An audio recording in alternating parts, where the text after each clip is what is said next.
Começando agora mais um podcast Retratos. E, cara, agora a gente já tá indo pro 9º ou 10º episódio.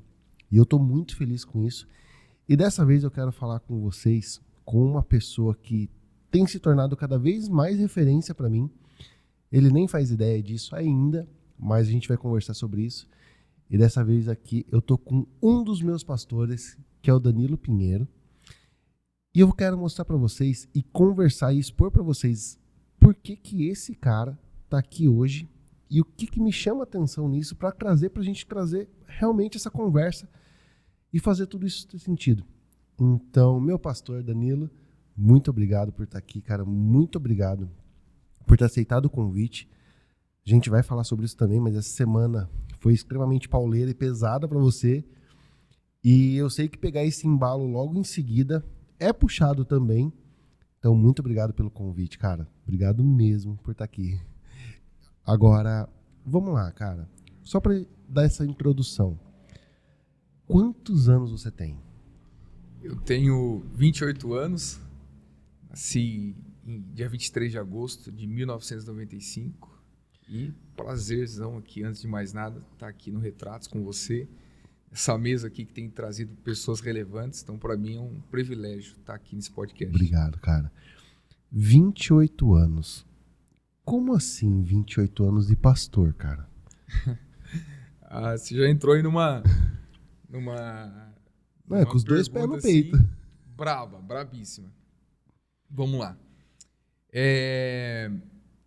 Foi assim um momento muito, muito decisivo da minha vida para atender esse chamado, essa vocação, né? Porque eu tinha um plano de vida, né? Eu fui gerado na casa onde a minha família paterna, todos eles queriam ser e eram, né? Chefes de cozinha. Caramba! Na pegada da gastronomia. E eu nasci nesse ambiente. O meu pai é chefe de cozinha, né? O meu avô foi chefe de cozinha. Caramba! Isso. A minha avó também era cozinheira. E eu nasci nesse ambiente. E foi passando o tempo, o desejo só aumentava no meu coração de fazer uma faculdade de gastronomia. Fui até atrás de fazer essa faculdade na FAGE, em Jaguariúna. Seriam 2 anos de faculdade e depois teria a oportunidade de fazer um estágio na França por 6 meses. Caramba! E aí o sonho era qual? Se especializar em frutos do mar, depois viajar aí toda a Europa de navio, fazendo a questão do cruzeiro dentro de uma cozinha ali daquele navio, ganhar muito dinheiro e depois voltar para casa depois de um período. E estava próximo disso acontecer, porque eu trabalhava já em restaurantes, né? Cheguei um tempo a trabalhar com meu pai e, inclusive, quando eu mudei aqui para Mogi Guaçu, eu comecei a trabalhar no restaurante. Então, eu tinha essa facilidade. As pessoas olhavam para mim e falavam: "Uau, você vai ser a sequência da sua família paterna, né? Caramba! A sequência do seu pai, a sequência do seu avô." E com um histórico desse, ouvir isso é pesado demais. É legal pra caramba, né? Demais. E eu não tinha nenhuma formação nessa área ainda. E aí, muito novo, eu pegava para cozinhar, a galera ficava em crise de ver, né, a performance na cozinha. E tava tudo certo. Só que eu costumo dizer, né, a gente tem um plano, porém Deus tem um propósito. E o propósito do Senhor é muito maior que os nossos planos. E Ele permite que há uma frustração no nosso coração. E eu fui totalmente frustrado por Deus. Caramba! E foi difícil ser frustrado por Deus, porque eu tinha habilidade daquilo. E eu precisei abrir mão de tudo isso para seguir a vocação que Deus me chamou. E o Senhor começou a gerar isso no meu coração. E foi assim um tempo muito difícil de abrir mão daquilo que é o seu desejo, é o seu plano, é o seu sonho, para abraçar aquilo que Deus tinha para mim, né? Tem para mim. Então, na minha cabeça, aquilo que um pastor ganha num mês, eu ia ganhar num dia. Sim, com certeza. Com toda certeza. Então, a habilidade das minhas mãos era notória, assim. Eu via, as pessoas viam isso. Eu inventava muitas coisas. Eu tenho uma história bem bacana. Só antes de cortando, Sim. como ter a certeza que foi Deus que falou com você a ponto de largar tudo e falar, cara, realmente eu vou ter que largar tudo e é isso? Então, na verdade, desde a minha adolescência, Deus já falava no meu coração. Deus, ele fala de diversas formas, né? Através de sonhos, através de profetas, através de momentos, assim, de conferências, de congressos, de tantas coisas. Deus fala. E eu me lembro um episódio muito, muito pontual, porque eu fui criado pelos meus avós, né? Eu nasci e eu já fui levado para casa dos meus avós, e o meu avô é pastor, né? Eu nasci na casa pastoral. Caramba. Então, eu fui ali desde novo. Eu não tenho lembranças morando na casa dos meus pais. Então, foi um período curto ali de tempo que eu já fui levado para a casa dos meus avós. E aí, pelo fato do meu avô receber muitos pastores de longe, muitas pessoas de longe, então o contato espiritual era muito forte. Era muito forte. E a última coisa que eu queria ser era pastor. Porque eu via o sofrimento do meu avô, eu via os perrengues, né, que ele carregava, e eu falava, não, imagina, eu não quero ser pastor. Aquela fase que eu via o meu avô precisando andar de a pé para dar um carro, para comprar terreno, para terminar a construção de igreja, aquela fase terrível. Eu falava, não, imagina, na verdade eu quero ter uma profissão que dê muito dinheiro para ajudá-los, isso, aquilo. Então eu corria disso, a minha última opção era ser um pastor. E eu me lembro que nós hospedamos um pastor num congresso que nós íamos ter lá na nossa igreja, e esse pastor foi fazer uma oração no domingo ali, no almoço, e ele colocou a mão na minha cabeça e profetizou. Eu era bem novo, e eu falava, acho que Deus errou, não é essa pessoa, não. Nunca será essa pessoa, nunca, nunca. E ali foi o primeiro contato que Deus tinha algo para mim através do chamado pastoral. Passado mais algum tempo, eu sempre correndo, e eu costumo dizer que o escolhido não tem escolha. A gente tenta fugir, a gente tenta correr, mas a gente não consegue. É algo que nos prende. Então o Senhor tem algo maior para nós. E eu tentando correr, eu tentando fugir daquilo. Mais uma vez, eu sentado num culto de domingo, lá com a minha avó, porque eu não via a hora do culto acabar, para mim sair logo, para mim fazer as minhas coisas, e fazer ir para a festa, ir para aquilo. Mas eu sempre estava no culto de domingo, né? Aquele bom desviado, sabe? E eu me lembro que acabou o culto, aquele fogo caindo na igreja, as pessoas indo para frente, o pastor sai lá do púlpito, vem, coloca a mão na minha cabeça e diz para mim que não dava mais para correr, Nossa. que ele tinha um propósito para minha vida, que ele ia me levantar como referência, ia isso, aquilo outro. E eu falava, meu Deus, está errando de novo, está tudo errado. E eu tentando fugir, tentando correr, tentando me esconder, mas chegou um ponto determinante da minha vida que não dava mais para correr. E foi bem ali, naquele período, onde eu conheci a Aine Rebeca, a minha esposa, que ela foi um instrumento, assim, extraordinário, uma ferramenta poderosa nas mãos do Senhor para me ajudar, para me auxiliar nesse sentido. E aí ela foi uma pessoa totalmente usada pelo Senhor, e em um acampamento de carnaval, alguns anos atrás, naquele acampamento, as coisas começaram a florescer, o chamado veio para fora, o propósito começou a florescer. E aí essa convicção tomou meu coração, e eu vi que não tinha mais para onde correr. E aí eu comecei, né? Porque assim, existe uma galera aí fora que vê a gente com 28 anos e inspira essa galera, mas há 6, 7, 8 anos atrás, eu comecei a minha correria de se tornar quem eu sou hoje. Então, inclusive ontem, fez 2 anos que eu fui ordenado a pastor. Eu fui ordenado dia 3/4/2022. Com 26 anos. Com 26 anos. Só que antes de 2022, eu já fui 4 anos ministro, eu era evangelista na igreja. Caramba. Então, eu já servia ceia, eu fazia tantas outras coisas, como uma pessoa que tem essa vocação. E aí, a galera quer ser pastor agora. Porque ser pastor, muitas das vezes, aí... É status, né? A internet fala, é status. Porque hoje, os pastores aí influentes do Brasil têm milhões de seguidores, anda de carrão, não tem nada mal nisso. Beleza. Sim, sim. Só que a galera pega isso. Só que quando a gente vai ver a questão da vocação, do pastoreio, é totalmente ao contrário. Ninguém faz ideia de quantas ligações você recebe de madrugada. Exatamente. Tem um perrengue aí, tem um árduo trabalho. Sim. É questão de cuidado, é questão de amor, de sinceridade, tantas outras coisas. E aí essa juventude vem nessa velocidade. Não, eu quero ser um pastor, eu quero pregar, eu quero mudar as nações. Achando que ser pastor é só o hype, né? Sim, e hoje, infelizmente, tem muitos pastores que transferem isso. Ó, ser pastor hoje é hype. Não, ser pastor não é hype. Não é. Não tem nada a ver com isso. Por mais que a gente venha nessa pegada nova geração, mas o íntimo, o profundo, não é hype. É totalmente ao É contrário. relacionamento. E é uma coisa que, em sã consciência, ninguém quer ser.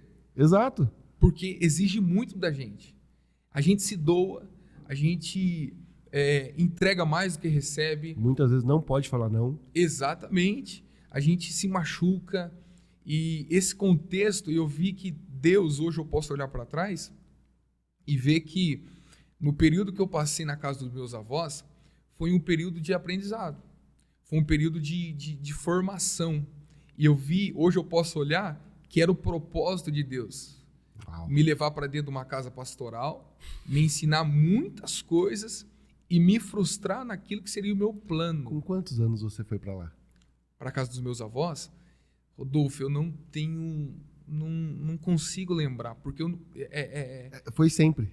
sempre. Porque a analogia que veio agora foi Samuel, Exatamente. criado na casa de Deus. Exatamente. Foi levado ali, nasceu, Moldado desde pequeno. Ana já levou para o templo.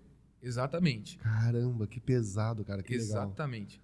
Então não tem lembrança morando na casa dos meus pais, né? Não tem essa recordação nenhuma. Por que que eu te perguntei isso e dessa forma? E a minha intenção é realmente te fazer perguntas até mais rasas no nível teológico, intelectual que você tem. Porque, cara, por mais que eu também seja formado em teologia, sou evangélico, mas o podcast ele não é cristão. Ele não é um podcast voltado para isso. Sim. E eu tenho certeza que isso aqui vai chegar em pessoas que nunca pisaram numa igreja. E essas perguntas rasas nesse sentido, poxa, mas como que você teve essa certeza? Porque para muitos é loucura isso, o que você está falando. Então a minha intenção é traduzir para esse cara o que aconteceu nesse espaço de você chegar e ser quem é hoje. Entende a linha? Sim, sim. Essa construção. Porque beleza, é legal chegar hoje aqui, o Danilo, esse cara que é esse hype, vamos falar assim também, vamos usar esse termo. Mas como que esse cara chegou aqui? Porque às vezes tem algum amigo seu que te conheceu antes, justamente quando você estava querendo fugir da igreja. Sim, muitos. E às vezes o cara não sabe que rolou nesse meio do caminho aí. E a minha intenção é realmente essa também. De, cara, o que rolou nesse gap aí? O que teve nesse espaço de tempo? Muitas vezes a mesma pergunta que a gente gostaria de fazer para Jesus. Cara, o que você fez nesse período que a Bíblia não fala? Sim. Aonde você estava? Como você chegou a ser quem é hoje? Porque existiu um processo de formação durante esse tempo que com certeza foi importante. E aí por isso que eu comecei logo com essa pergunta, que é, né, os dois pés no peito, porque, cara, agora faz sentido e agora fica mais louco ainda a gente entender o porquê desse propósito e esse impacto. Porque hoje também, uma das funções sua é também liderar a Jovep Nacional, certo? Sim. Conta pra gente um pouquinho do que é a Jovep Nacional. Cara, a Jovep Nacional hoje é uma plataforma de impulsionamento, de recrutamento de pessoas, de jovens e adolescentes que sonham em viver o propósito. E nós já tínhamos, né, a Jovep dentro da nossa denominação em CPI, mas não era uma coisa institucional, que teria uma secretaria, que teria um representante. mas no dia 23 de setembro de 2021, ela foi criada em convenção geral e foi aprovada a ter uma secretaria nacional da Jovep. Uau. E aí, quando ela é criada, ela precisa ter uma indicação para ter um secretário, isso um subsecretário. E aí o nosso nome foi indicado para ser o secretário da Jovep, e nós cuidamos, né, dessa juventude, de toda essa juventude a nível Brasil, full time, tempo inteiro, tempo integral. E inclusive a nossa conferência foi semana passada, foi um tempo extraordinário. Então a gente vem nessa linha, onde a gente está propagando a missão de Jesus. Nós estamos ganhando, consolidando e enviando. E nós equipamos a nossa juventude a nível Brasil. Porque a missão não pode parar em mim, não pode parar em você, a gente precisa reproduzir isso. E a Jovep se tornou uma força muito forte, muito violenta, muito forte. Nós entendemos, de fato, para aquilo que nós nascemos para fazer. E eu acredito assim, porque foi pregado para nós há um tempo atrás, de que ter sucesso ministerial é depois dos 50 anos, 60 anos de idade. Eu corro dessa palavra. Eu corro. Com 60 anos, eu já quero ter parado. Eu já quero ter, como diz aí fora, pendurado a chuteira. Então, quanto mais cedo a gente ativar isso na vida da nossa juventude, mais cedo eles terão sucesso ministerial. E até porque é o que a Bíblia fala. Jovens, eu vos escolhi porque sois fortes. Exatamente. Ou seja, essa força a gente tem que usar. É agora que precisa ser Exato. feito. É agora. É nesse vigor, nessa melhor idade. Nessa violência, nessa potência toda de força, inteligência. Então, quando a gente vem nesse sentido de preparar, de auxiliar, de empoderar essa juventude, e aí eles começam a entender que o tempo é agora, por isso que a gente diz lá, né, que o futuro é agora. The future is now. O futuro é agora, não é amanhã. Então, se você tem essa consciência, essa convicção, que você foi chamado para ser um pastor, por que você vai esperar ter 30 anos para entrar no seminário teológico? Ou por que você vai esperar ser reconhecido? Para ser. Exatamente. Então, quando eu fui consagrado a evangelista, eu já estava na faculdade teológica. Eu já estava cursando nosso seminário de teologia, que são 4 anos.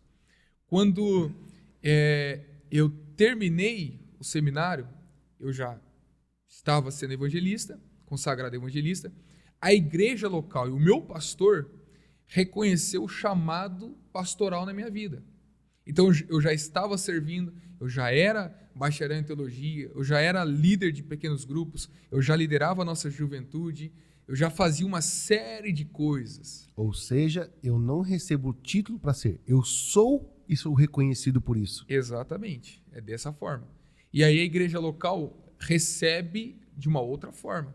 Então não é uma imposição, é um reconhecimento daquilo que você se tornou, daquilo que você está fazendo pelas pessoas. Então é totalmente ao contrário. Então esse é um modo que eu digo, não antigo, né? Mas é um modo natural que não pode ser perdido. Concordo. Não pode ser perdido. Porque tem muita gente, tem muitas igrejas aí fora que o cara chega só porque o dízimo dele é bom, só porque ele tem uma influência, aí você fala assim, não, eu preciso pôr esse cara no púlpito. Precisa nada. Não precisa. Esse cara, na verdade, é o contrário. Ele não pode estar no púlpito. Se for só por isso, ele não pode. Ele tem que estar fora, totalmente fora. Ele tem que aprender primeiro a servir, ele tem que andar com a bacia e a toalha. Ele tem que aprender o que é realmente o serviço, o amor, a compaixão, a misericórdia. Porque se colocar ele lá, ele não vai saber administrar isso. E aí vai ser um peso, vai ser uma catástrofe, vai ser algo ridículo. Concordo. Então ele tem que passar pelo caminho primeiro, para que depois, quando ele chega lá, ele sabe o que ele está fazendo, ele sabe o trabalho que teve para estar ali. Então, quando eu fui ordenado... E tenha também a humildade para entender a jornada dos outros que estão chegando também. Exatamente. Exatamente. Então, esse negócio que brotou do nada, aconteceu do nada, não. Nunca é do nada. Não, nunca é do nada. Então a gente precisa ver essas histórias. E aí, quando eu fui ordenado, a igreja a igreja, tanto a igreja como o pastor que veio aqui, o pastor Márcio, já via isso em mim, já via isso no meu ministério.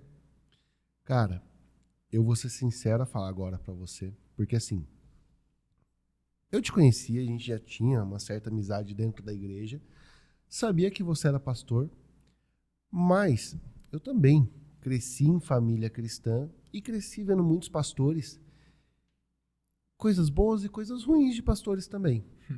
Então assim, conhecer pastor e ter um título de pastor pra mim nunca foi sinal de referência de pessoa. Por quê? Porque meus pais sempre viveram rodeados de pastores. Sim. E eu vi que todo mundo tem falha. Basicamente isso. Então, só por ser pastor, eu não tinha te comprado ainda. Qual que foi o ponto que eu falei, cara, a autoridade dele é diferente? O ponto que eu te perguntei agora de pouco antes da gente começar. Quem não tá sabendo, na semana passada teve a nossa convenção, né? Conferência. A conferência nacional de jovens, que foi na Páscoa, e foi até o motivo que eu quis conversar com ele aqui e pegar esse gancho já próximo da conferência também. E o que me chamou a atenção, cara, foi uma informação apenas. Nós fizemos um jejum que foi colocado para toda a equipe que iria trabalhar, que iria servir nesse evento, somente de líquidos. Então a gente iria passar a semana de segunda a sexta só com líquidos para a gente fazer essa preparação com Deus para essa conferência, para que Deus pudesse mover cada vez mais durante esses 3 dias. E realmente, seguindo essa direção, nós fizemos isso.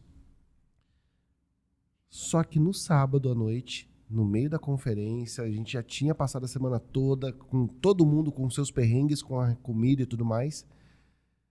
Sábado à noite todo mundo já estava comendo, já estava feliz já de novo e tudo. Um cara vira para mim e falou assim, o Danilo só volta amanhã. Eu falei, volta de onde? Ele tá aí? Ele falou, não, ele só volta a comer amanhã. Eu falei, não, mas foi sexta-feira. Ele falou, não, ele ficou. Eu falei, oi? Ele falou, não, ele ficou. Eu falei, você tá falando sério? Ele falou, ficou. Aí eu tirei o chapéu. Eu falei, cara, você não precisou expor essa informação. Você não precisou do hype dessa informação.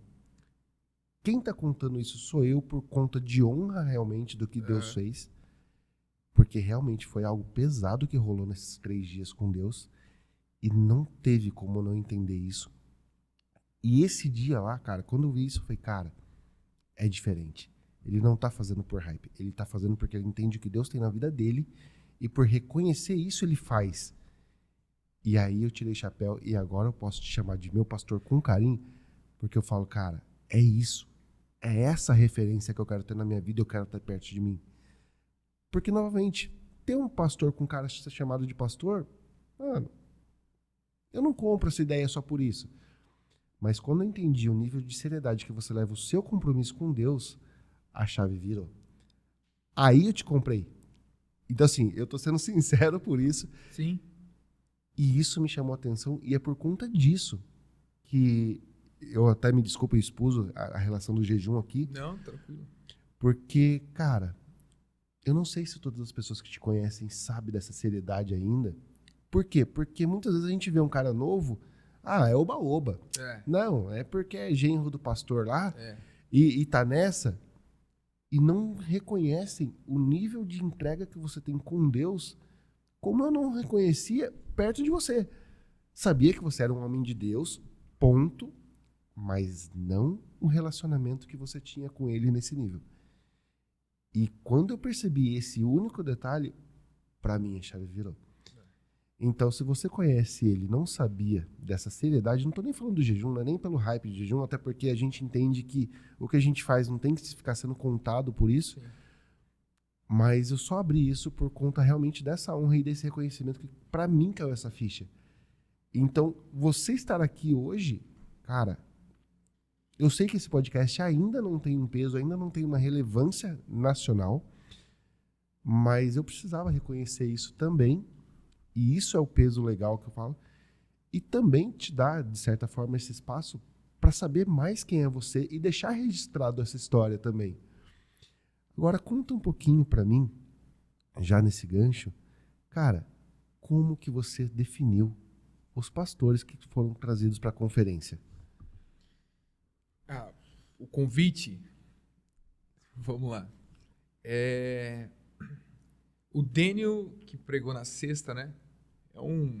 É um amigo e ele tem acrescentado muito, né, na minha vida. Ele tem um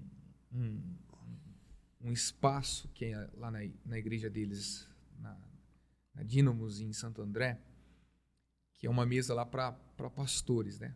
E o ano passado a gente passou o ano inteiro lá juntos e ele assim se tornou uma figura para nós na Jovep, né? De referência, de pregação, um cara muito bíblico, e a gente conhece o quanto ele é apaixonado por Jesus e o quanto ele assim quer reproduzir Jesus na vida das pessoas.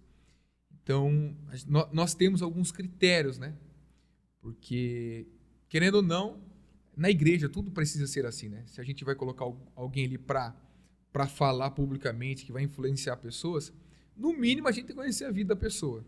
No mínimo, é o básico do básico, né? É igual você vai trazer alguém aqui no seu podcast que você não conhece, você nunca vai fazer um negócio desse. Não vou. Não tem como. Não vou. O cara vai chegar aqui e vai acabar com tudo. Sim. Então, na verdade, você pode até trazer. Se ele começar a falar algumas coisas, você vai cortar e não vai colocar no ar. Não, esse podcast não deu certo. Mas realmente, nem trazer mesmo. Nem trazer, nem pisar aqui. Cara, porque assim, ó, como que eu vou... Por mais que ainda não tenha essa relevância toda, mas como que eu vou dar voz e como que eu vou dar palco para um cara que eu não acredito? Exatamente. Não faz sentido. Se você não acredita, como é que vai querer que as pessoas acreditem? Como que eu vou conversar com uma conversa sincera com uma pessoa que eu não acredito? Faz todo sentido. Não rola. Assim, ó, hoje eu posso falar isso. Eu ainda não tô aqui por dinheiro. Por quê? Porque isso aqui não se paga. Sim. Isso é um projeto realmente ainda, porque é a intenção, lógico, monetizar e tudo mais, claro. Mas hoje é um projeto que ele não se paga ainda. Então, cara, não é pela grana só. E a intenção é realmente trazer níveis de conversa que sejam relevantes para as pessoas, para a pessoa falar, cara, valeu a pena eu parar essa 1 hora ou 2 horas. Sim. Então, é justamente isso. Se eu não comprar o cara antes, vamos falar assim, exatamente, eu não vou fazer isso. É loucura. Sim, é uma loucura. Então, e os outros pregadores também, que são, assim, gente que nós conhecemos, que tem uma história impressionante. O pastor Samuel, que pregou no sábado de manhã também, uma história incrível. Ele é da Metodista Wesleyana. Caramba! Então, um cara que está revitalizando a igreja dele. Ele é sobrinho do Silmar Coelho, um dos maiores pregadores do Brasil. Pregou muito, tem uma história muito parecida com a nossa, da ICPI. Uma igreja histórica, né? Nós temos 87 anos. A dele, se eu não me engano, ele falou 50 e poucos anos, 53 anos. Caramba. E ele é apaixonado pela igreja. E um testemunho de fé. Ele eu conheci lá na mesa em Santo André. E eu falei assim para a Aine, depois da ministração dele, né? Eu falei assim, Aine, aqui nasceu um pregador da nossa conferência da Jovep. Deus falou que é ele. E ele comprou uma área no Itaquera de quase mais de 2.000 metros quadrados. Caramba. Pagou 4 milhões. Ele saiu de um templo que cabia 200 pessoas, está num templo que cabe 1.200 pessoas. Tem 2 celebrações por domingo. Uma história de fé. Um cara de 38 anos. Caramba! 38 anos. Vivendo numa igreja histórica, mas cheio do poder, da misericórdia do Senhor. E tem, assim, está vivendo um tempo extraordinário. E aí eu falei assim, nós precisamos ouvir esse cara. E a história dele é incrível, porque ele é advogado, ele tem 3, 4 formações, ele abriu mão de absolutamente tudo. Ou seja, novamente para reafirmar que não é pela grana. Não, é tudo, o cara abriu mão de tudo. Um dos avivalistas vai dizer assim que você ter o chamado, você aceitar o chamado pastoral, é você olhar para várias portas e ver que todas elas estão abertas e mesmo assim você escolher ser um pastor. Porque a maioria da galera, o que eles fazem? Não deu certo no direito? Eu vou ser pastor. Não deu certo na questão de medicina? Eu vou ser um pastor. Não deu certo isso aqui? Não. Eu tinha, e ele tinha também, todas as portas abertas. E eu tinha total certeza, se eu entrasse por alguma porta daquela ali, eu ia ter muito sucesso. Sim. Eu ia ter muito sucesso. Mas ia ser a pior coisa da minha vida, ter sucesso naquilo que Deus não me chamou para fazer. Nossa. Como é que eu ia ser? Como é que eu ia chegar diante do Senhor naquele grande dia e falar assim, ô Senhor, tá certo aqui, ó. Tive muita influência lá na terra, fiz muitas coisas, ganhei muito dinheiro mesmo. Não andava nem de carro, andava de avião, tinha helicóptero, tinha tudo isso aqui, não andava nem de carro, tanto dinheiro que eu tinha. E eu vejo que Deus ia dizer assim, não, apartai-vos de mim, eu não vos conheço. Você fez tudo certo, tudo bem, foi íntegro, você só não fez uma coisa que eu te pedi. Exatamente. Ou seja, não serve. Não serve. A única coisa que eu te pedi, você não fez. Não serve. Totalmente. É isso mesmo. Então, é estar vivendo aquilo no propósito, muitas das vezes, mas com a motivação errada. A motivação errada. Então, ir atrás disso por causa de dinheiro, ir atrás de profissões por causa do dinheiro, é totalmente um equívoco da nossa parte. Então, o Samuel, ele abriu mão de tudo para atender a vocação, o chamado pastoral que ele tinha, que ele tem na vida dele. Então, testemunho de fé incrível. Pastor Lucas Gomes, sábado, incrível. Nossa, animal. Cara autista, grau severo, grau alto. Até os 4 anos não falava. Não falava uma palavra. Pregador desde cedo. Testemunho de fé, de coragem, absurdo. Deus tem usado. Você olha pro cara e fala assim, o cara nasceu para isso. Total. Não tem como não reconhecer isso. Não tem como você, assim, falar outra coisa. Domingo de manhã o pastor Edivan também, que é o nosso segundo vice-superintendente que mora em Recife. Um homem totalmente usado por Deus, visionário, pensa muito na questão de gerar frutos na igreja, trazer a missão da igreja para viver na íntegra mesmo. Cara, testemunho que de legal. fé absurdo, Nossa. que está rompendo também com tradições, com tantas outras coisas, e está ali de pouquinho em pouquinho conquistando, crescendo, se desenvolvendo ali como igreja, e tem trazido um respiro para nós, e entender que a nossa igreja vai conquistar, vai romper, é questão de tempo. Ele traz para mim assim uma figura de perseverança na visão, na missão. Tem que perseverar. Não pode desistir, tem que continuar acreditando que uma hora ou outra as coisas vão acontecer. Então são homens de Deus. São homens de Deus, e se nós formos olhar e notar, nem todos eles têm uma relevância social. E é o que eu aprendi e eu falei para o nosso time lá dos voluntários. Você estava na reunião, né?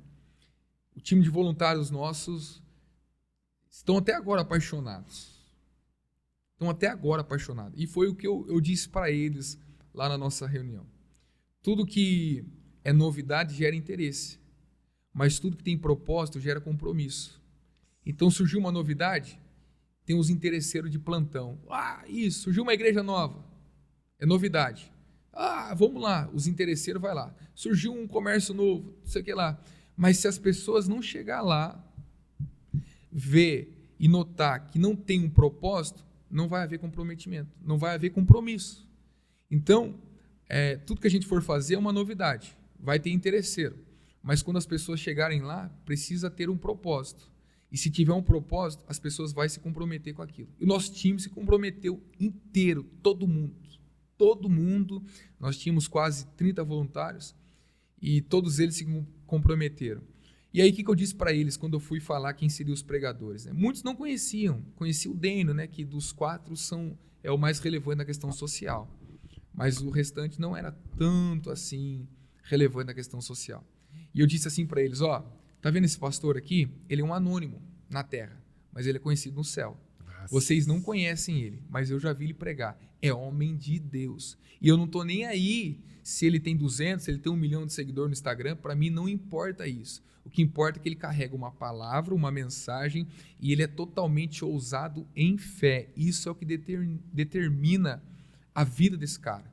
Então, assim, essa cultura que é imposta para nós, que é pregada para nós, que nós precisamos correr atrás daquele cara que tem 20 milhões de views no Reels do Instagram, é totalmente depravada. Porque, às vezes, uma mensagem, um corte dele ali viralizou, mas ele está totalmente perdido, ele está na contramão daquilo que nós cremos, daquilo que nós acreditamos. Muitas vezes só correndo atrás do like e das curtidas. Exatamente. Então nós poderíamos trazer tantas pessoas que têm tanta influência ali, mas eu falo, não vai causar um impacto. Por quê? É uma novidade, vai gerar muito interesse, mas o propósito que carrega, para mim, não faz sentido. Traz público, traz barulho, mas não traz intimidade. Exatamente, exatamente. Então, eu preciso trazer pessoas que são conhecidas no céu. Se ele é conhecido aqui por pessoas, através da plataforma, do Instagram, qualquer outra, para mim é irrelevante. Mas se eu vejo Deus na vida daquele cara, que ele não tenha nem Instagram, cara, se eu trazer esse cara, eu sei que Deus vai usar esse cara. Sim. Eu sei que Deus vai falar através desse cara. E vai acontecer o que aconteceu. 26 pessoas aceitaram a Jesus na conferência. Caramba. 2 batismos com o Espírito Santo em evidência de falar em línguas. De cair no chão falando em línguas. Eu falo, é isso aqui que nós precisamos. Poder de Deus. Que é coisa que a gente não vê muitas vezes nas igrejas mais. Exatamente. Batismo com o Espírito Santo, a pessoa falar em línguas estranhas, com evidência de línguas. Tem igreja que tem gente que se conversou que não faz ideia do que é isso até hoje. Exatamente. E assim, não faz ideia não só na vida dele, não faz ideia porque nunca viu algo nesse sentido. Sim. É o cara que muitas vezes quando vê uma igreja mais tradicional que vive isso com frequência, o cara fala assim, não, isso é tudo louco. Não, porque para ser crente não existe isso não. É o cara que quer colocar Deus numa caixinha. Exatamente. Eu me recuso a ir num culto e não orar em línguas, porque essa questão de falar em línguas é uma edificação para si mesmo. Pessoal. Então, eu me recuso a ir num culto e não levantar minhas mãos e orar em línguas estranhas, estar ali. E eu tenho 28 anos. E eu vou para a igreja com a Bíblia debaixo do braço. Eu tenho 28 anos. Sim. Então, tem alguns costumes, algumas coisas que não pode se deixar de lado. Essa questão da figura da gravata, do terno, isso aí tudo bem, maravilha.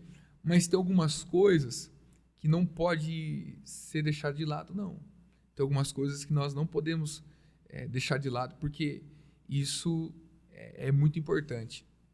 Então, você que está nos ouvindo aqui, vai para o culto, não se recuse a sair daquele culto lá, que o sentido do culto é ir adorar a Deus. Esse é o sentido do culto. Romanos capítulo 12, ali vai falar que nós precisamos colocar o nosso corpo como um sacrifício vivo. Esse é o culto agradável a Deus. Eu não vou ali para receber nada, eu vou ali para entregar. Se o meu sentimento é receber alguma coisa, eu preciso voltar para casa, pôr a mão na minha cabeça e pedir misericórdia para Deus, para ele me ensinar a ir para o culto. Até nisso nós precisamos pedir misericórdia. Até porque o relacionamento com Deus é em casa, né? Exatamente. Então, o culto, o templo, é uma extensão da minha casa, da minha vida no altar, na igreja. Então, eu só estou levando o que eu já estou vivendo lá para a igreja. E eu chego ali, eu já chego pegando fogo já. E ali é onde eu oferecer louvor e adoração para Deus. Exatamente.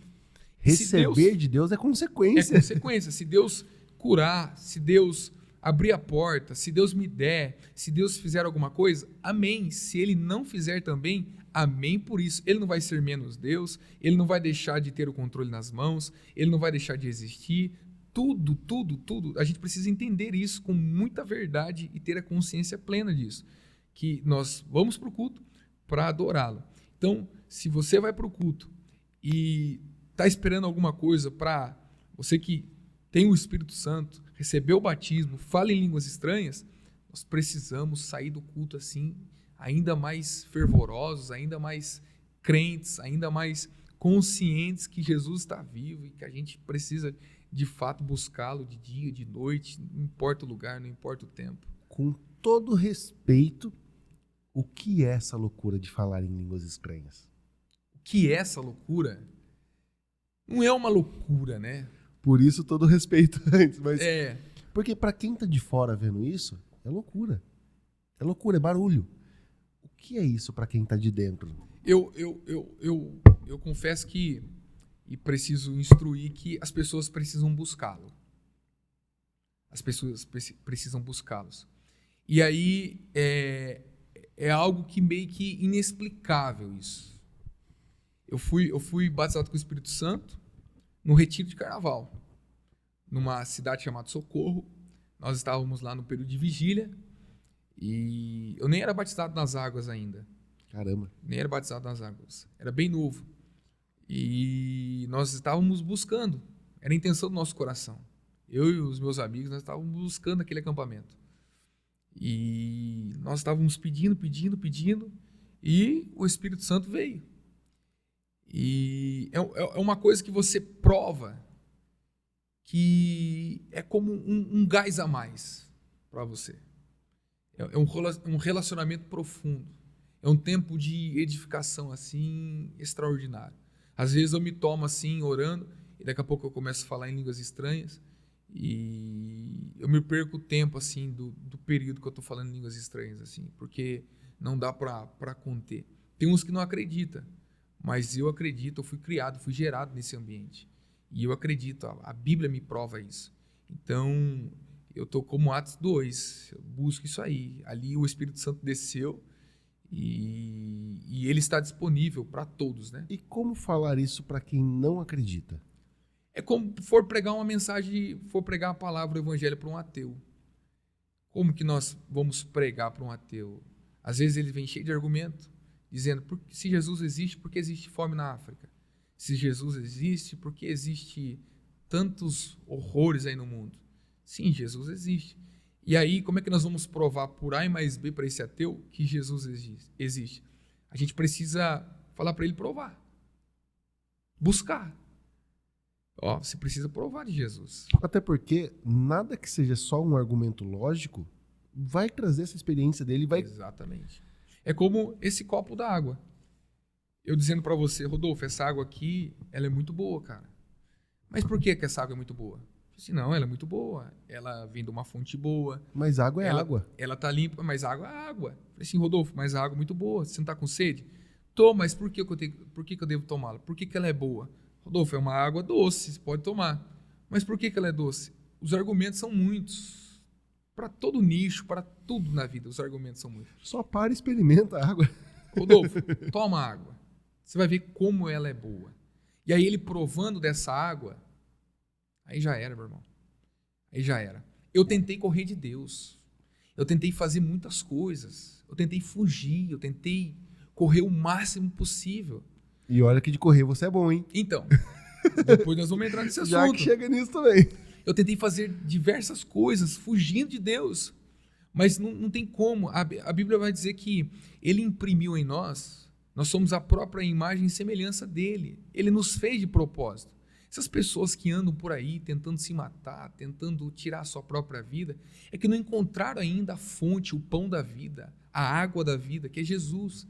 E aí, a partir desse momento que você encontra, que você recebe essa presença do Espírito Santo, e a Bíblia vai dizer que o Espírito Santo é o Consolador, é o Paracletos, aquele que leva a nossa intercessão até a Deus. Ele é o nosso ajudador. Ele nos deixou, Jesus nos deixou o Espírito Santo. Então é o nosso amigo fiel. Traduzindo, você está passando perrengue sozinho porque quer. À toa. Está passando por questões à toa. Eu sempre, quando vou fechar um negócio, quando eu vou, até nas mínimas coisas, né? Trocar de carro, fechar um negócio aqui, eu falo, Espírito Santo, será que eu posso fazer isso? Será que... Porque ele conhece o futuro, a gente não conhece. Ele sabe se aquilo ali vai ser bênção ou maldição para a nossa vida. E a gente tem a mania de levar tudo no peito. E aí a gente se frustra, a gente compra um carro que depois não consegue pagar, a gente compra uma prova que depois não consegue dar certo, a gente entra num relacionamento que não é bênção para nós, mas a pessoa é bonita, a pessoa é linda, a pessoa é cheirosa, mas não é o que Deus tem, não é o que o Senhor tem para você, lindão. Você precisa rever algumas coisas e pedir ajuda ao Espírito Santo, que ele vai te ajudar. Você vai errar menos ou quase nada. Quanto mais sensível você for à voz do Espírito Santo, menos você vai quebrar a cara. Mas as pessoas fecham o olho e levam tudo no peito. Eu vou me colocar na posição aqui agora da pessoa que não faz ideia de como fazer isso. E a pergunta é, cara, Beleza, vamos supor que eu acredite no que você está falando. Como que eu faço para acessar isso? Eu não faço ideia nem de como orar. Então, eu acredito em afazeres práticos da vida cristã. A pessoa que fala para mim que quer receber o Espírito Santo, mas não lê a Bíblia, já está errado. Ponto 1, então. Ponto 1.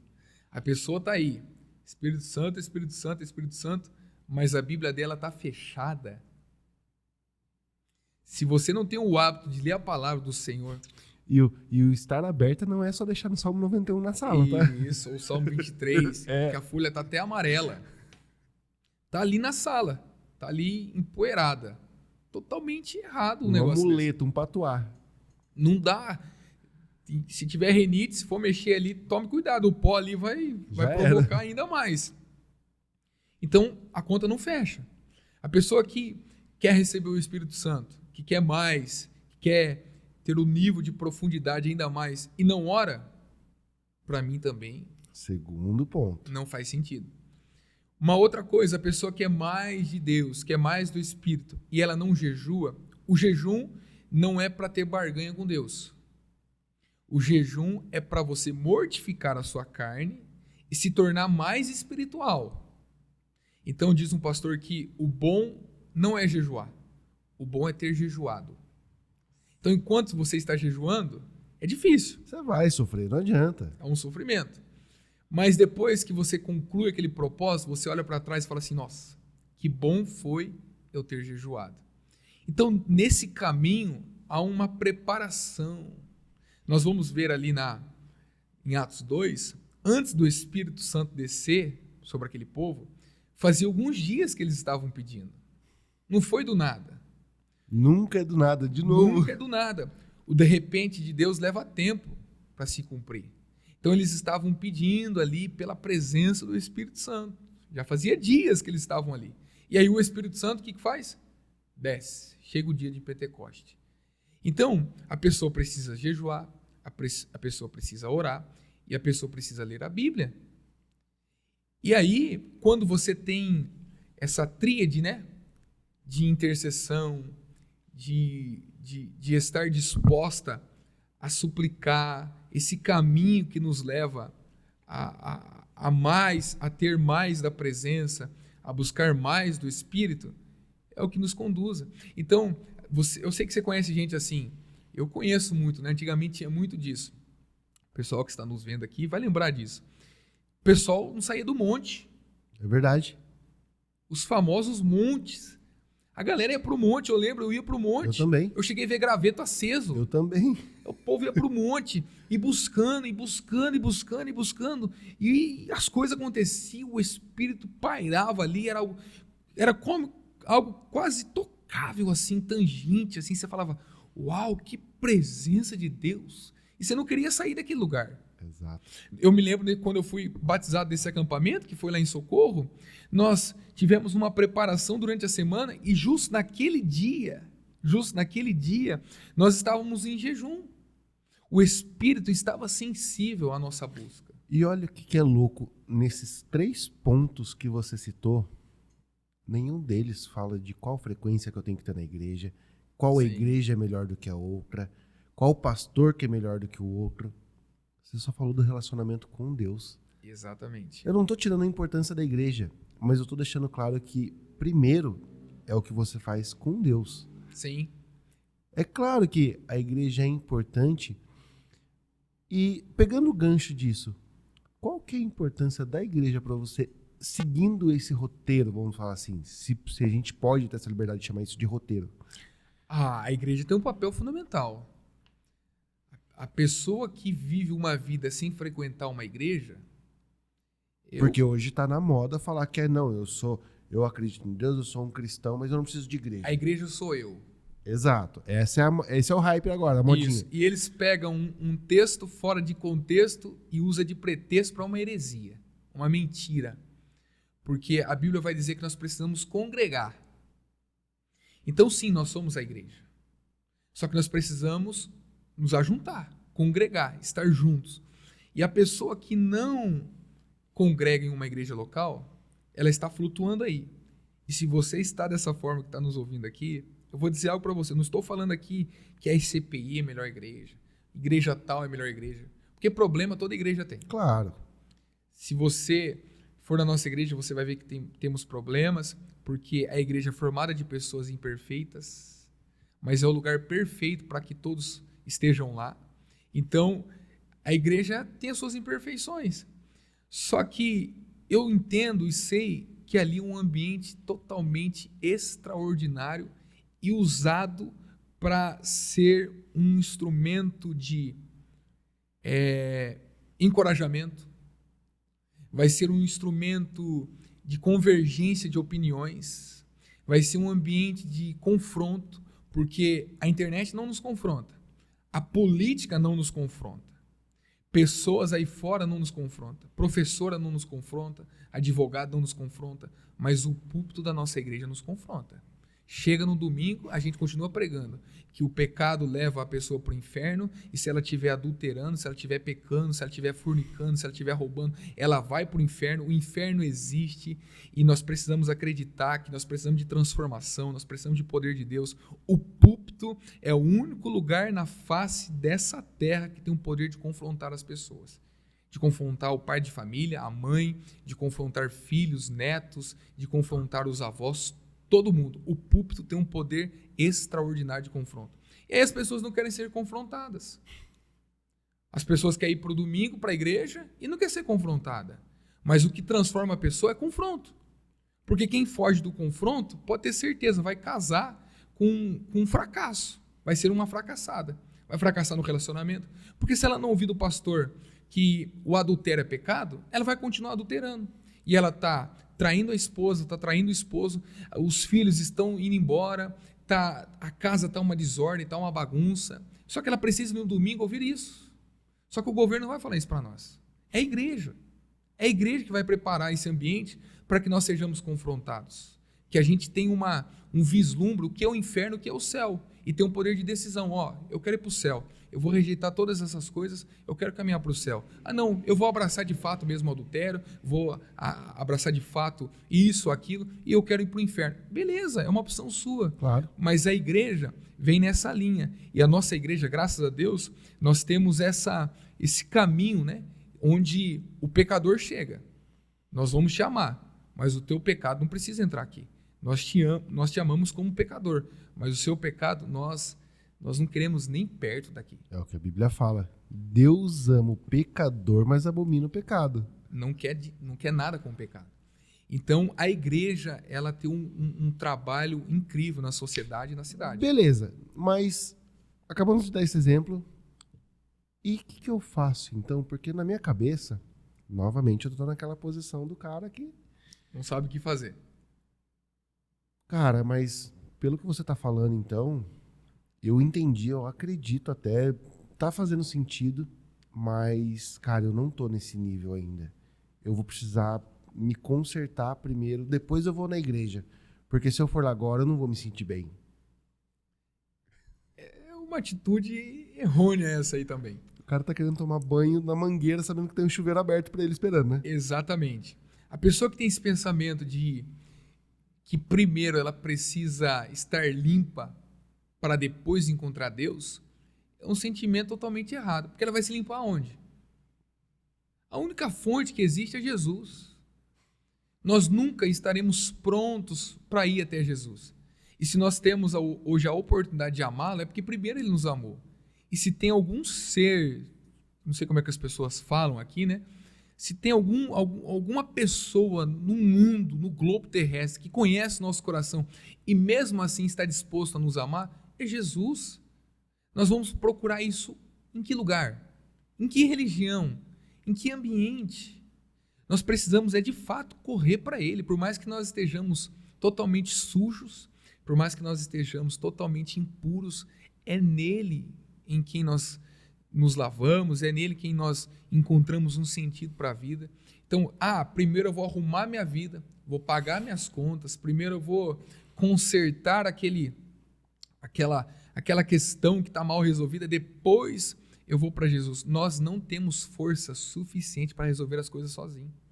Nós vamos até Ele, pedimos misericórdia, perdão, graça dos céus.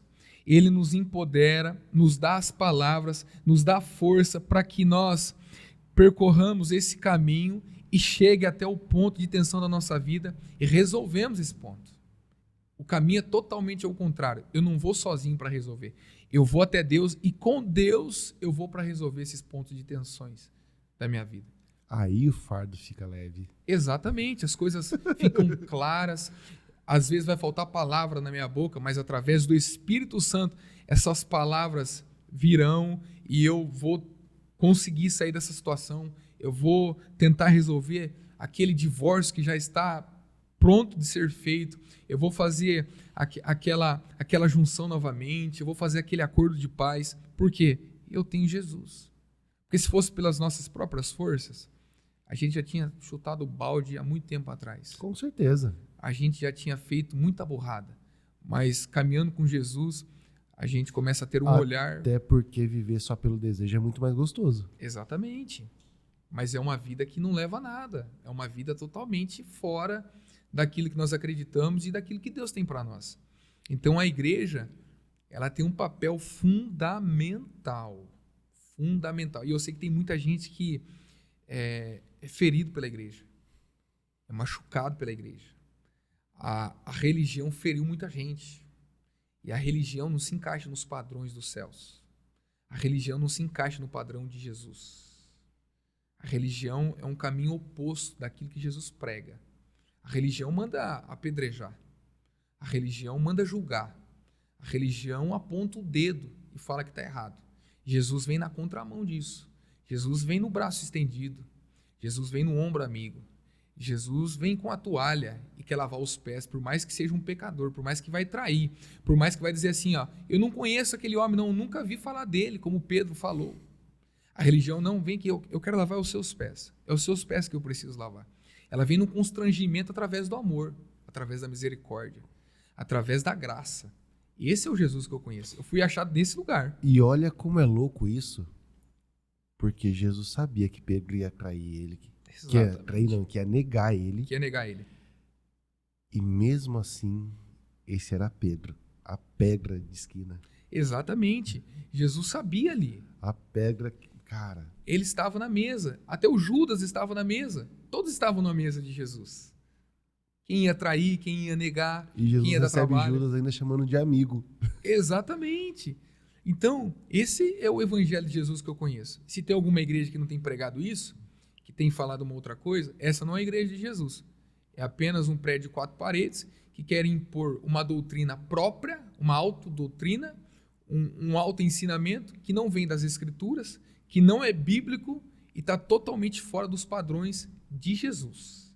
Pode estar no padrão da religião, dizendo que para ser salvo tem que fazer infinitamente coisas aí, para ser salvo tem que ser dizimista, para ser salvo tem que usar terno e gravata, para ser salvo tem que fazer 1 milhão de coisas, mas vai dizer que a salvação ela é de graça, ela vem através da fé, é um dom gratuito de Deus.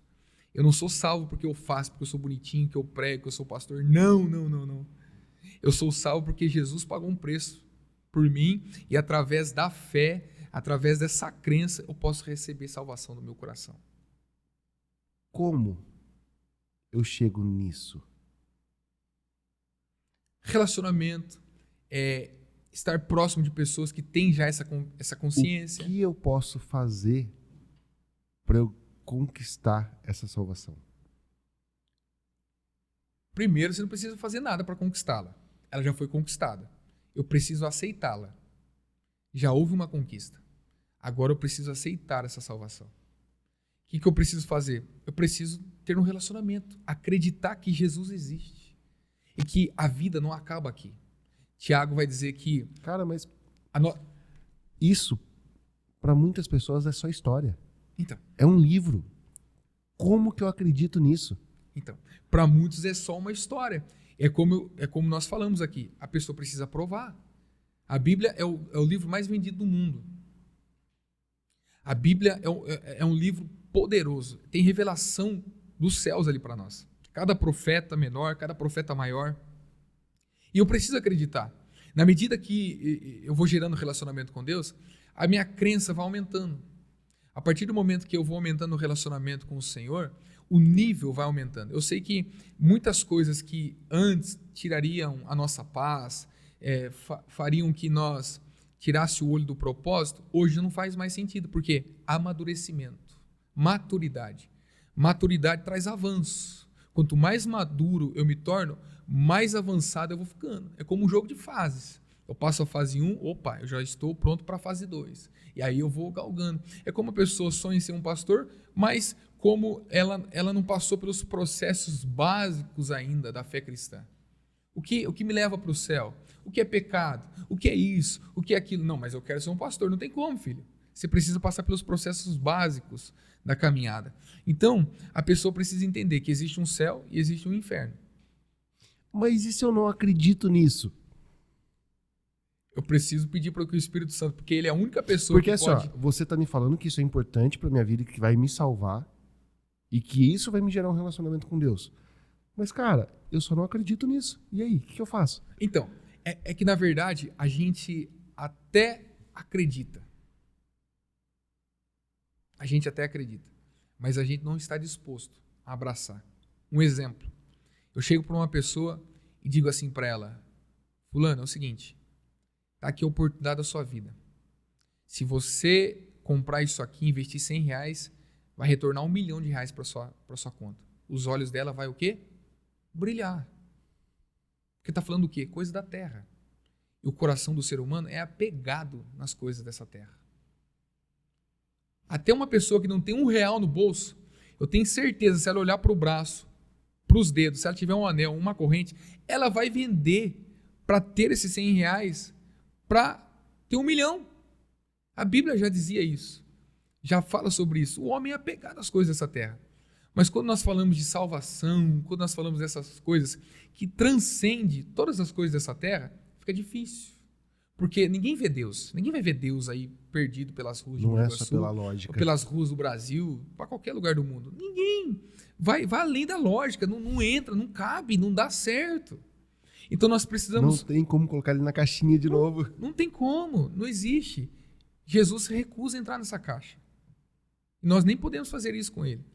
Então, vai além de gostar, de experimentar ali sobre Jesus. E aí, eu vou dizer que a mensagem mais poderosa que nós podemos pregar é o nosso testemunho.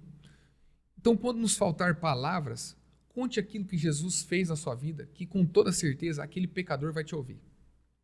Como eu, estava longe do caminho do Senhor, estava num mundo de prostituição, estava num mundo de desordem, estava no mundo de bebidas, estava totalmente longe dos caminhos do Senhor, nascido em um ambiente evangélico, tendo o avô como pastor, e eu era totalmente desacreditado, porque o meu avô não poderia levar para o céu. Filho de crente não é crente.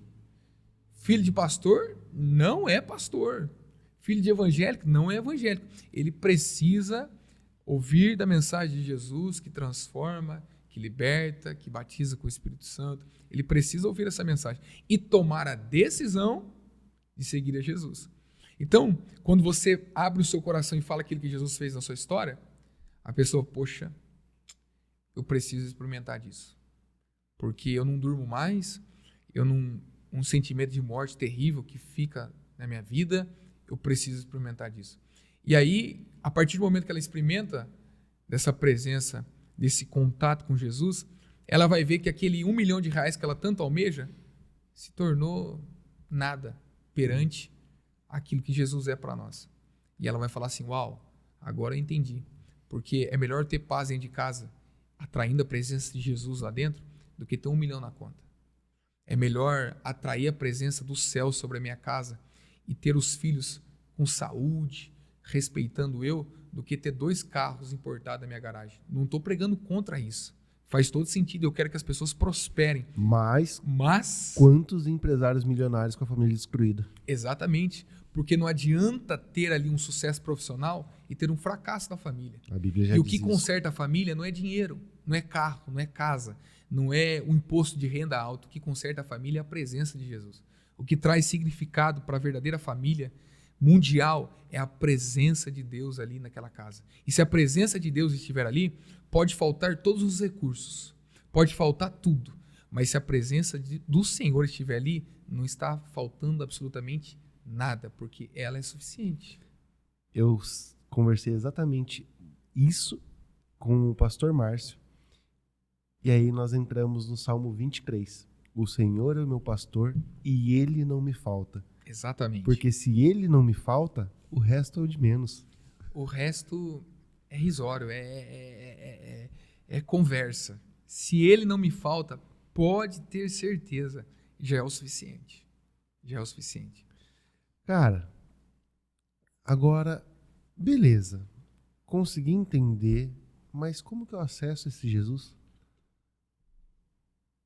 Como você acessa esse Jesus? Porque você está falando para mim que eu tenho que acreditar nisso, que eu não consigo comprar isso, que eu não consigo fazer nada para merecer isso. Mas e aí, como que eu chego nisso?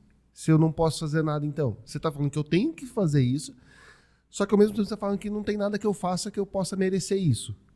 E aí? Vamos lá. Nós precisamos ter relacionamento.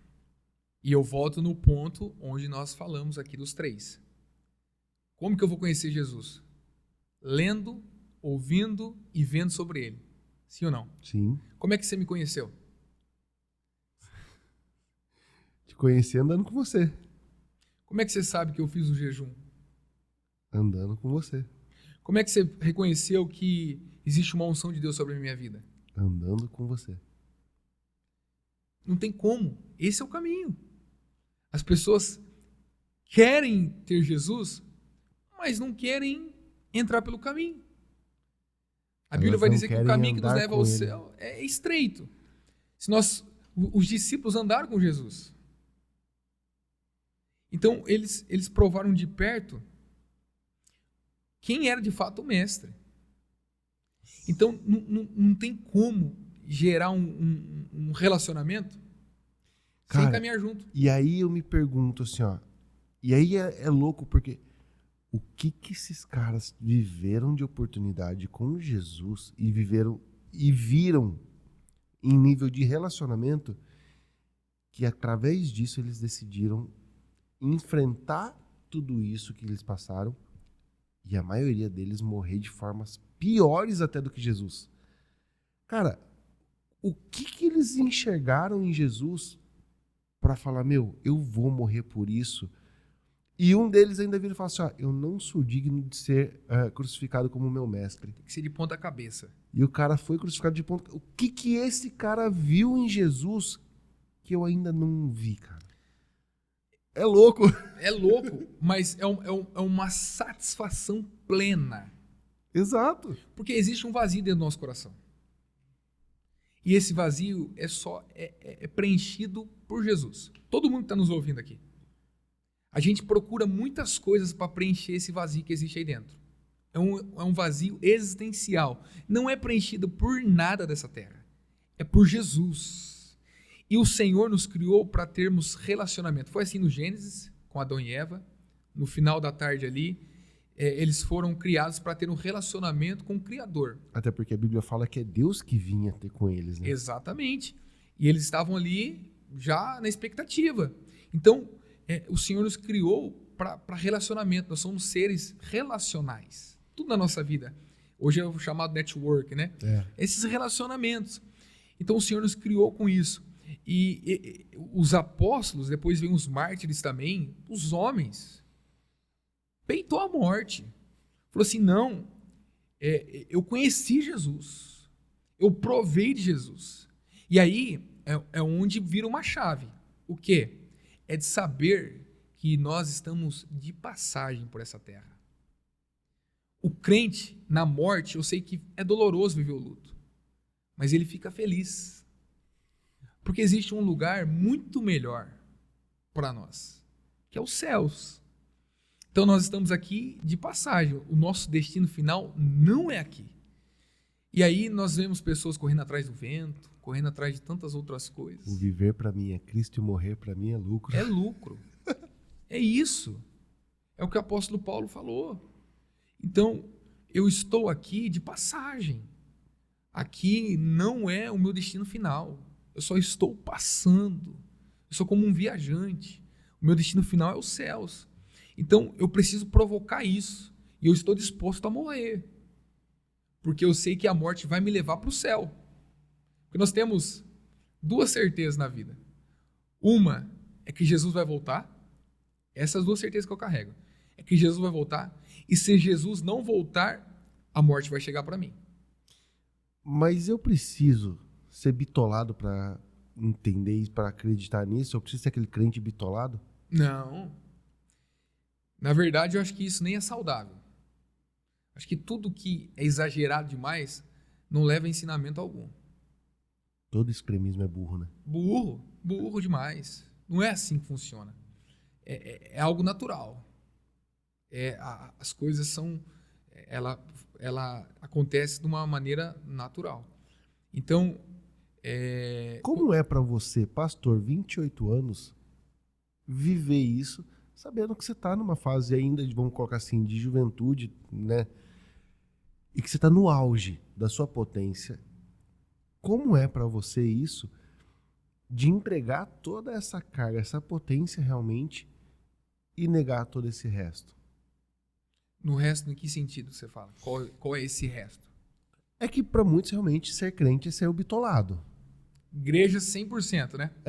Como você vive isso e ainda tem uma vida que você possa falar assim, cara, eu tenho uma vida natural, eu tenho uma vida prazerosa e eu consigo conciliar isso? Vamos lá. Eu vejo que essa questão de vocação, chamado pastoral, para mim, faz parte do meu propósito. Eu costumo dizer que você exercendo o seu propósito, as coisas fluem. Quando você está vivendo o seu propósito, você não atrapalha as pessoas e nem a Deus. Mas quando você está fora do propósito, você atrapalha a Deus e as pessoas. É o modo natural das coisas, igual você aqui. Nós estamos aqui, não tem nenhuma grana para nós fazer esse podcast, mas faz parte do nosso propósito. Então, se não fizesse parte do nosso propósito, eu ia te ligar e falar assim, Rodolfo, quanto que eu vou ganhar para estar no podcast lá? Porque não faz parte do meu propósito. Então, para mim, estar aqui não pesa, é um privilégio, porque faz parte do meu propósito. Vocês, a galera que foram servir lá na C24, vocês receberam, me diga aqui no podcast, quanto que você recebeu para ir lá tirar foto?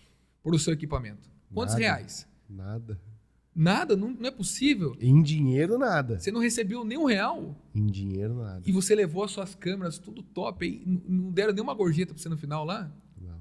Você foi lá todos os dias, não deram nada para você? Não. Por quê? Faz parte do seu propósito. Eu sei que os recursos precisam chegar, porque a gente precisa comer, claro, investir, mas você entende que faz parte do propósito. Você está ali por prazer. Você está ali para algo maior, que transcende a nossa vida.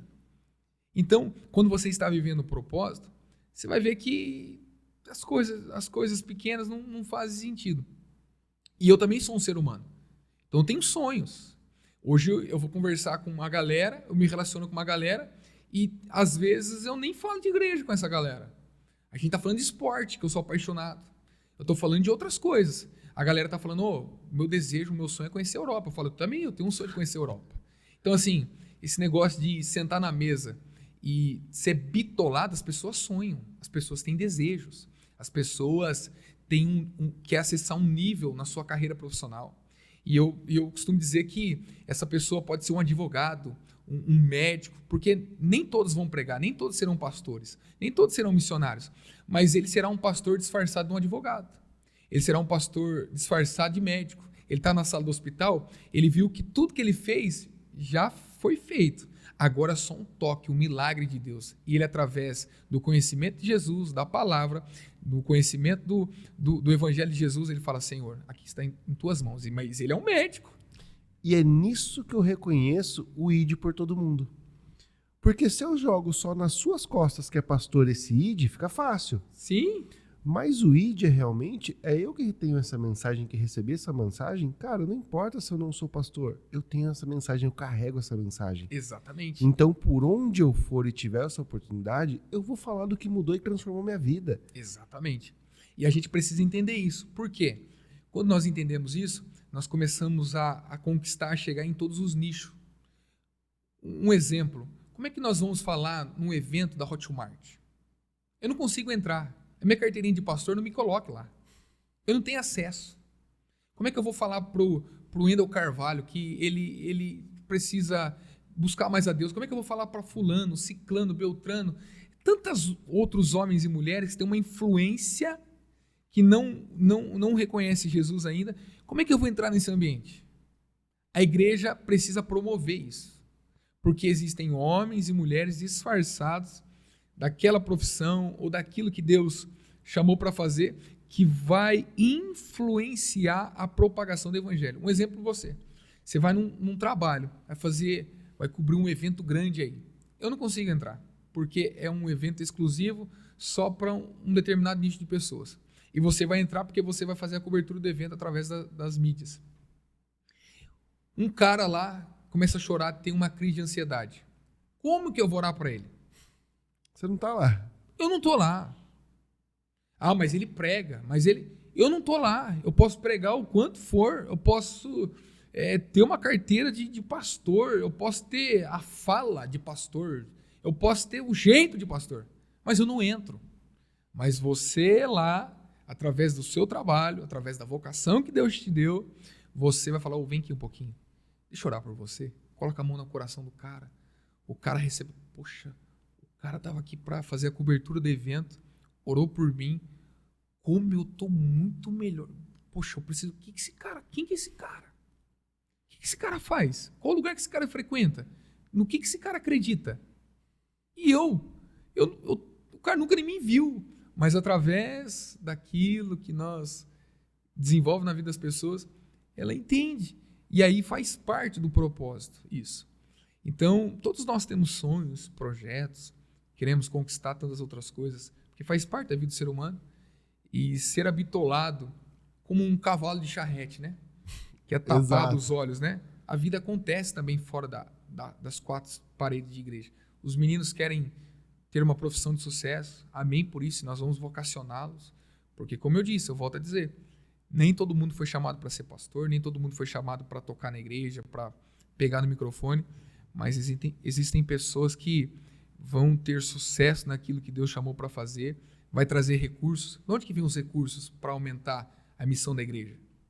Através dos profissionais, através dos mestres de mercado. Eles terão sucesso lá que vai trazer os recursos para que o evangelho seja propagado ainda mais violento, ainda mais forte. Então, e a gente precisa estar aberto para todo o público. A gente precisa saber um pouquinho de cada coisa. E a gente precisa ser excelente no que a gente faz, né? Exatamente. Esse é o ponto. A Bíblia já diz, seja excelente no que é bom e inocente no que é mal. Então, isso de, cara, mas já tá bom aqui.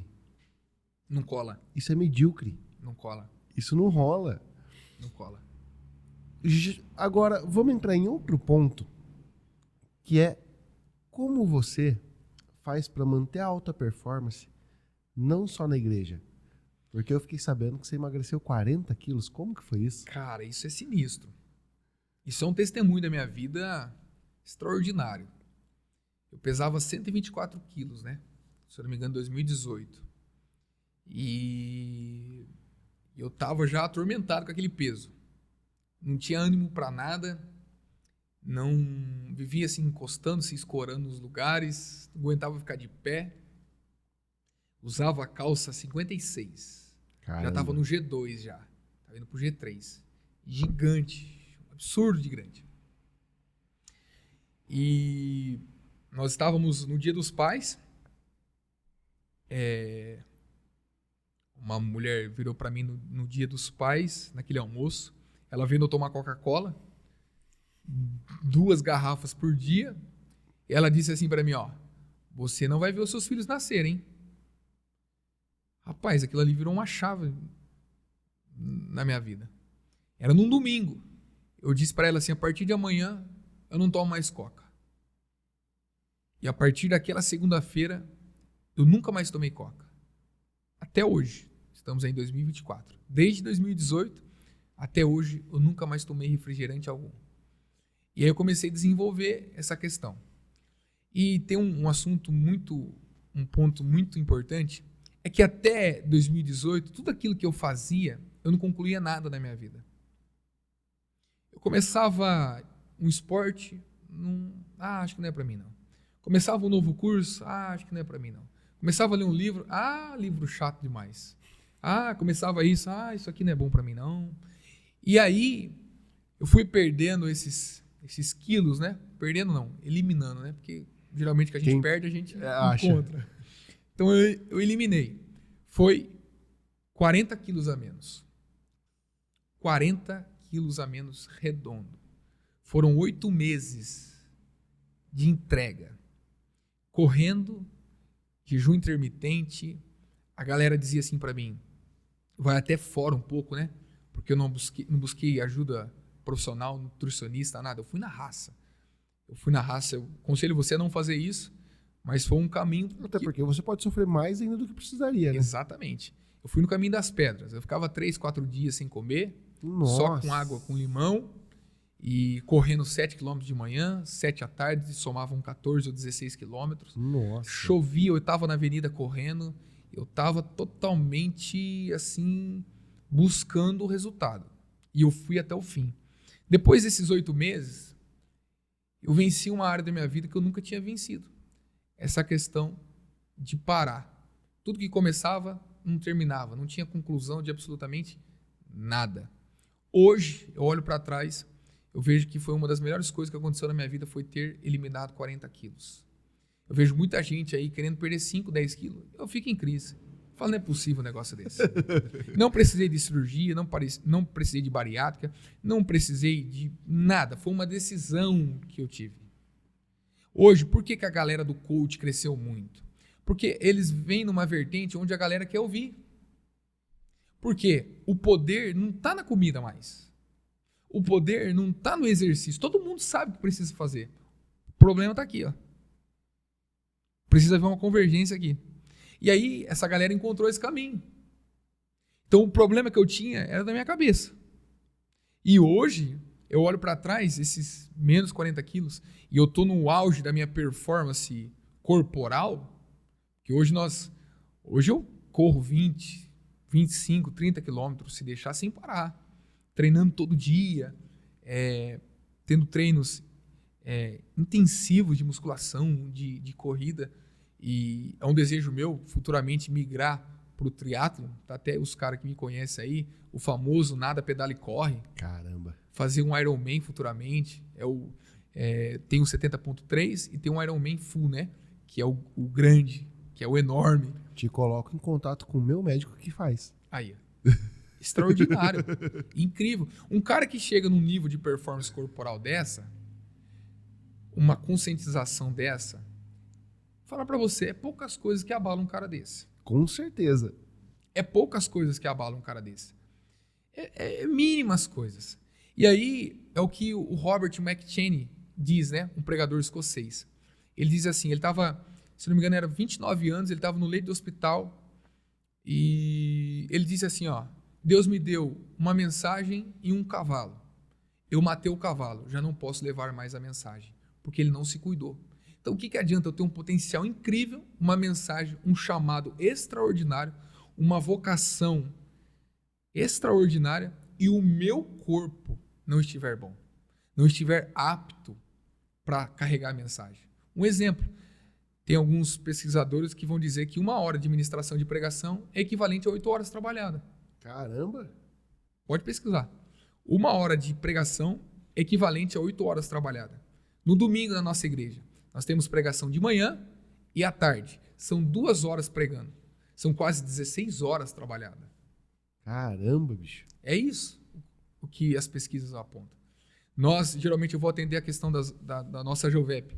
É indo cedo para a viagem. É no carnaval agora que nós tivemos vários acampamentos. Eu preguei todos os dias. Teve dia que eu preguei 2 vezes. Caramba! Indo para uma cidade para outra. Se o corpo não estiver bom, a gente morre no meio do caminho. Não é nem questão de performance, é questão de saúde. É a questão de saúde. E se tem uma coisa que eu aprendi nesse meio termo, que uma das maiores vitórias que nós podemos ter é vencer a si mesmo. A pessoa que diz para mim que quer ensinar alguma coisa e ela não vence a si mesma, para mim eu já desconfio totalmente dela. Começou errado. Começou errado. falando que precisa fazer isso, fazer aquilo, mas ela mesma, ela tem o desejo de não comer tanto, ela tem o desejo de emagrecer um pouquinho, ela tem o desejo de mudar a alimentação, mas ela mesma não tem essa convicção. Faz o seu primeiro. Faz o seu primeiro. Tenta vencer a si mesmo primeiro. E isso, querendo ou não, porque o nosso público hoje não é um público mais como era antigamente, que não tinha tanto conhecimento na palma da mão. Exato. Nosso público é inteligente. Exato. Hoje, quando nós estamos falando para advogados, nós estamos falando para médicos, para pessoas que têm um conhecimento pleno das coisas. Então, chega uma pessoa ali totalmente desconcertada, chega uma pessoa ali que está totalmente assim, não estou impondo padrões aqui. Claro. Não é isso, não existe um padrão, mas existe um caminho correto a ser perseguido. Existe um caminho correto a ser percorrido, quer dizer. Então, nós precisamos entrar por essa porta. E quando eu perdi esses 40 quilos, Rodolfo, foi assim, virou uma chave na minha vida que foi algo, assim, extraordinário. As pessoas não conheciam o novo Danilo. Hoje, aquele Danilo que vivia encostado, desmotivado, sem querer gerar alguma coisa ou produzir alguma coisa, ficou... Eu nem tenho lembranças mais desse Danilo. Esse cara, ele é um ogro. Lembra dessa história? Um belo dia eu na academia, lá na esteira, que tem que fazer esse negócio. Eu não sou fã dessa parte de corrida, mas disciplina tem que fazer e vamos fazer, e é isso. Eu lá na minha 1 horinha de caminhadinha ali e tal, na esteira. E eu, não, tô fazendo bem, tô aqui na minha 1 hora de caminhada, poxa, já nem gosto disso, tô aqui, tô na disciplina. Vem um ogro, para do meu lado e fala assim, eu vou aquecer. Vou só dar uma corridinha para aquecer. Daqui a pouco eu vou correr na rua, então eu vim aquecer aqui. Beleza. Começa ali, ele já começa com a esteira no 12. Eu no 5 lá, ele já começa no 12. Eu falo, vai dar um trotezinho de 1, 2 minutos desse no 12 e desce, né? Do 12 o cara foi pro 15. Do 15 o cara foi pro 16. E ali no 16 ele ficou 5, 10, 15, 20, 25 minutos e eu ali no 5.0 do lado. Ah, não aguentei. Eu peguei o celular e falei, ô ogro, você tá me fazendo passar vergonha. Foi. O homem é um ogro, gente. Foi.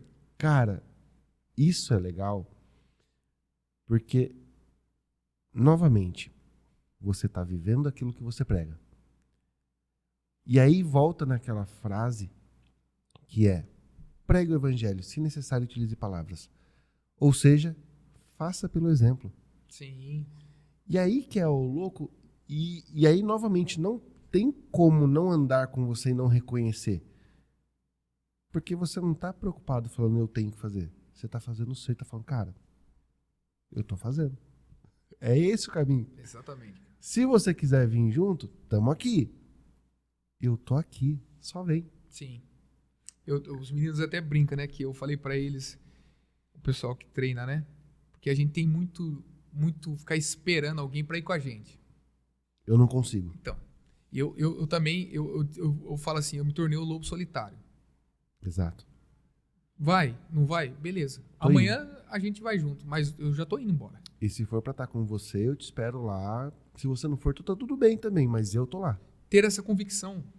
Porque a maioria das pessoas vive uma oscilação. Eu vou dizer que a maioria das pessoas é como o gráfico de day trade. Uma hora tá lá embaixo, outra hora tá lá em cima. Isso faz mal. Isso não me pega mais. Não tem como viver nessa oscilação danada. É horrível. Faz mal pra gente, faz mal pras pessoas que estão à nossa volta. Um dia eu acordo querendo viver, outro dia eu acordo querendo morrer. O espírito tá bagunçado, o corpo então nem se fala, tá uma baderna. Então, nós precisamos encontrar esse flow, esse fluir, né? Tanto espiritual, que a gente é corpo, alma e espírito, né? Então, a gente precisa procurar esse equilíbrio.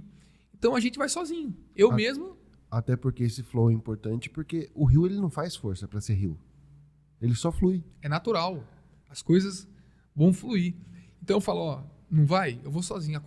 Tem dia que eu acordo 6 horas da manhã para ir correr. Vou sozinho, tá frio ou tá calor. Depois a galera só vê lá. Posto lá. Por aqui já foram 20 quilômetros. O cara tá pensando em acordar. Caramba, bicho. Eu não consigo ainda me imaginar, ainda, correndo 20 km na rua. Rodolfo, pra mim, é mais do que terapia um negócio desse. Pra mim ali, é algo assim extraordinário. O que já surgiu de insight, de palavra, de estratégia, de sermão, de pensamentos enquanto eu estava correndo, que é uma coisa absurda. Davi conversava com a sua alma. Nesse momento, para mim, enquanto eu estou correndo, eu estou conversando comigo mesmo. É coisa de 1h30, 1h40, 1h50 correndo, eu estou conversando comigo mesmo, falando comigo assim, pensando em algumas coisas. Rapaz, quando você fala 1h40 correndo pra mim, eu falo, Jesus, o que é isso? Rodolfo, o cara que corre 1h30, Rodolfo, quando chega em casa, ele não quer brigar com ninguém. Como? Ele não vai dar trabalho para ninguém.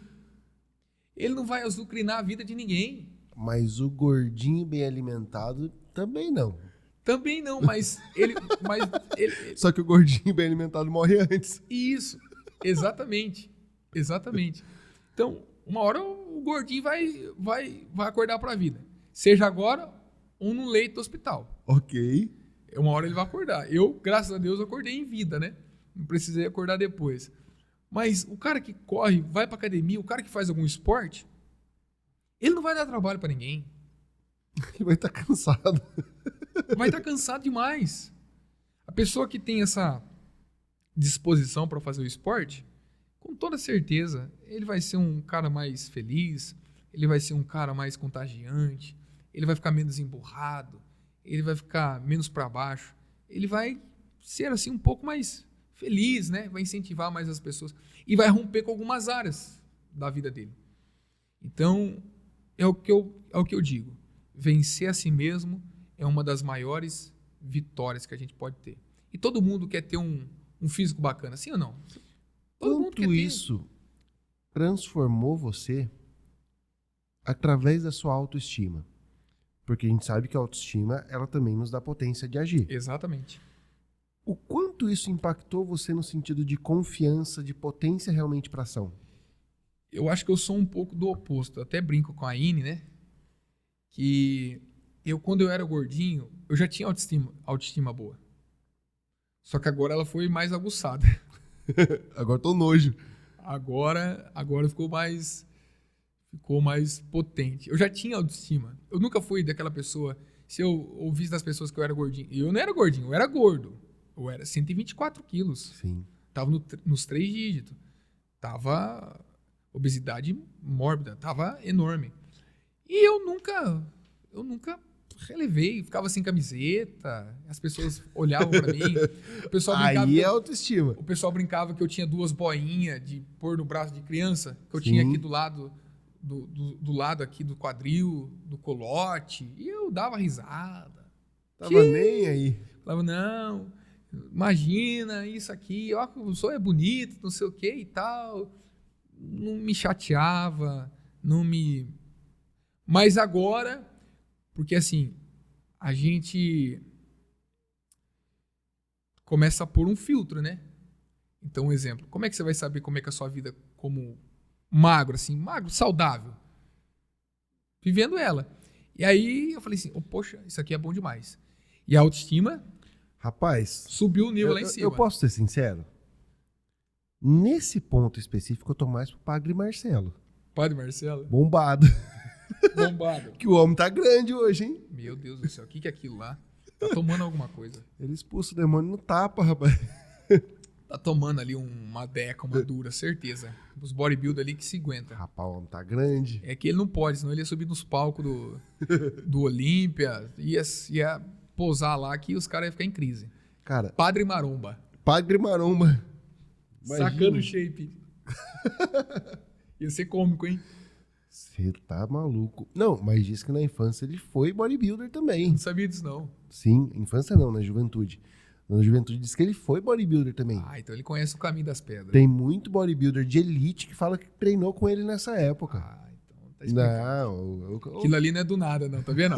nada do nada. Não, ali... Esse vai ser o título do podcast. Nada é do nada. Nada é do nada. Cara, partindo pra parte final, existe algo ainda que você fala, cara, eu gostaria de entrar nesse assunto? Eu gostaria de entrar nesse assunto. Porque aqui a gente abriu, foi indo e foi. Cara, tem um assunto pra gente finalizar, a questão da paternidade. Boa. É Vamos incrível lá. isso. Faz parte do meu testemunho também, né?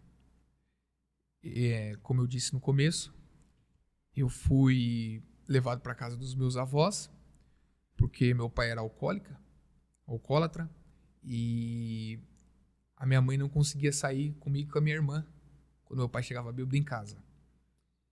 E ela me pegou, me levou para casa da minha avó, e quando meu pai chegasse bêbado em casa, ela conseguia sair com a minha irmã.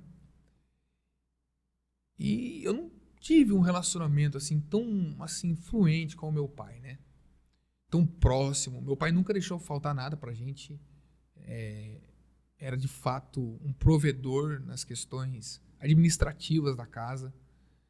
Mas eu sempre faltava aquela questão do amor, sabe? Aquela questão de estar junto, de fazer algumas perguntas. Como é que foi lá na escola? Como é que tá sendo as coisas?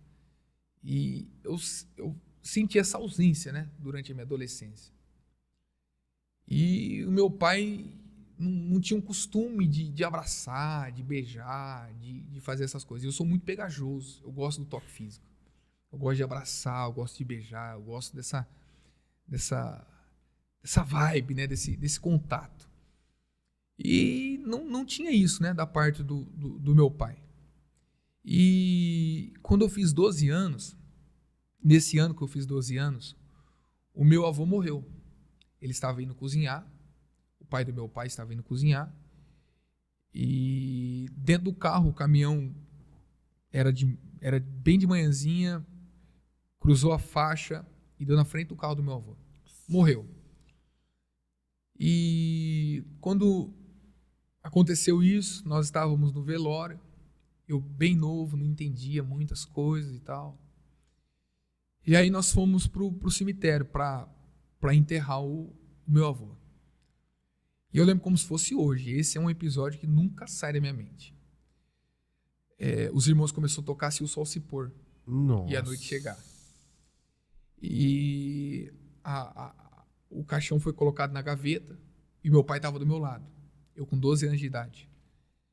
E nesse momento meu pai me abraçou. Foi a primeira vez que eu senti o amor do meu pai. Foi no velório do meu avô. Ele me abraçou, eu comecei a chorar. Eu nem entendi porque eu estava chorando. E ele chorando. E todo aquele episódio, a música sendo cantada. Se o sol se pôr e a noite chegar, tu és quem me guia. Se a tempestade. E ali foi a primeira vez que eu senti o amor ali do meu pai. E depois de algum tempo, eu estava num culto. O pastor veio sobre mim, colocou a mão na minha cabeça, falou o que o salmista diz: se o seu pai e a sua mãe te abandonar, eu, o Senhor, vou te acolher. E ali, totalmente, eu fui curado ali na questão da minha paternidade. E hoje eu amo tanto meu pai, que se ele ligasse para mim agora aqui, ó, falasse para mim: Danilo, eu não estou trabalhando mais, eu preciso que você cuide de mim, eu sou a primeira pessoa, pai, venha morar comigo. Deus curou tanto a minha paternidade, que não deixou um resquício para trás, que eu estou totalmente aberto e apto para cuidar do meu pai hoje. E isso me traz um ensinamento profundo e profético que, antes de Deus dar alguma coisa para nós, primeiro Ele vai nos curar, porque senão nós vamos reproduzir algo que nós recebemos dos nossos pais. Então hoje eu estou totalmente aberto para que Deus me dê filhos, para que Deus abençoe as próximas gerações, porque eu fui curado. Porque se Deus não tivesse curado meu coração, eu ia reproduzir aquilo que eu recebi dos meus pais. Então, antes de Deus dar algo para nós, Ele está nos curando. E eu vou dizer que existe algo impressionante na questão da espera. Porque esperar não é perder tempo, é poupar sofrimento. Então, enquanto nós esperamos alguma coisa, o Senhor está nos poupando de sofrimento. Porque a coisa mais linda de esperar é em quem nós estamos nos tornando. É nesse processo que Deus está nos curando. Isso não aconteceu ainda, porque não está no tempo.